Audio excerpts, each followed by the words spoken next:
কখনো কখনো সবচেয়ে সহজ পরিকল্পনাটাই সবচেয়ে কার্যকর হয়। এবারে টি-20 বিশ্বকাপে ভারতের টপ অর্ডার দেখলেই সেটা বোঝা যায়।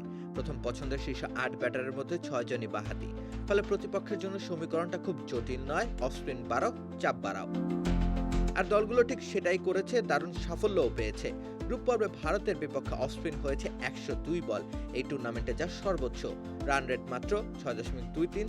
যে দলগুলো অন্তত ৬ ওভার অফ স্পিন খেলেছে তাদের মধ্যে কেবল নেপাল আর ওমানের রান রেট ভারতের চেয়ে কম। উইকেটও পড়েছে নিয়মিত, গড় ১৩.২৫। সংখ্যাগুলো ছোট স্যাম্পলের, তবু বার্তাটা পরিষ্কার, ভারতের বাঁহাতিরা অফ স্পিনে স্বচ্ছন্দ নয়। তবে গল্পটা শুধু সংখ্যার নয়, মানেরও। জেরার্ড ইরাসমাসের রিলিজ পয়েন্টের ধোঁকা, সাইম আইয়ুব আর উসমান তারিকের ভিন্নতা, আর আরিয়ান দত্তের গতি ও নিখুঁত লাইন, সব মিলিয়ে ভারতের সামনে সহজ পরীক্ষা ছিল না। কলিন অ্যাকারম্যান প্রায় একই গতিতে বল করেও নিয়ন্ত্রণ হারিয়ে ৩টি ছক্কা হজম করেছেন। এখানেই বোঝা যায় গুণগত পার্থক্য কতটা গুরুত্বপূর্ণ।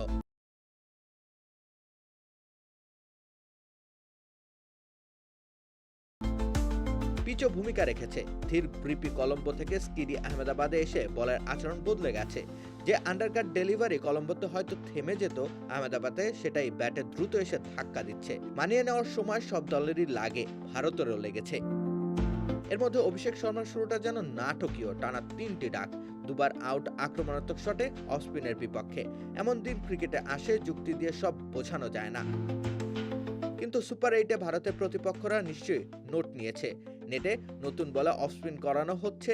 দক্ষিণ আফ্রিকার কাছে এইডেন মার্করাম আছে, জিম্বাবুয়ের সিকান্দার রাজা নতুন বলেও আসতে পারেন। ওয়েস্ট ইন্ডিজ রস্টন চেজকে পাওয়ার প্লেতে ব্যবহার করতে পারে।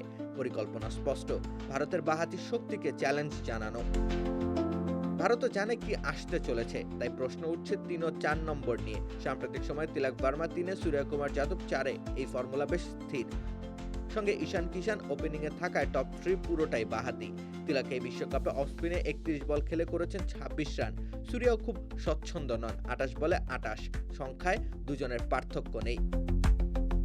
তবু ক্রিকেট কেবল অঙ্ক নয়। প্রথম ১০ ওভারে পেসের বিপক্ষে তিলক ঝড়ো শুরু দিতে পেরেছেন, ৪১ বলে ৬২ করেছেন। সূর্য শুরুতে খানিক ধীর গতিতে খেলেন, ২৬ বলে ২৯ রান করেছেন। কিন্তু ইনিংসের শেষ ভাগে সূর্য যেন অন্য মানুষ। পেসের বিপক্ষে স্ট্রাইক রেট ১৫০ ছাড়িয়ে যায়। হয়তো দল মনে করে তিলক শুরুতে ঝুঁকি নেবেন, সূর্য সময় নিয়ে সেট হয়ে পরে ঝড় তুলবেন। এই ভূমিকা ভাগই তাদের কাঠামোর অংশ। অফ স্পিনে আটকে যাওয়ার বিষয়টি নিয়ে ভারতও নিশ্চয়ই নেটে কাজ করছে। কিন্তু এখনই টেমপ্লেট ভাঙার মতো সংকট কি তৈরি হয়েছে? আন্তর্জাতিক টি-20তে খাঁটি অফ স্পিন এখন বিরল প্রজাতি, বেশিরভাগই পার্ট টাইমার বা ব্যাটিং অলরাউন্ডার। এই একটা জায়গাতেই ভারতের আশা আছে। তবে যদি সুপার 8-এ অফ স্পিন আবার ভারতের পথ আটকে দেয়, তবে তাদেরও নতুন চিন্তা বের করতে হবে। সবচেয়ে সহজ পরিকল্পনাই কখনো কখনো সবচেয়ে কার্যকর হয়। এখন দেখার বিষয় সেই সরল সমীকরণ ভাঙার জন্য ভারতের হাতে কি নতুন উত্তর আছে। রাকিব হোসেন রুম্মান, খেলা ৭১।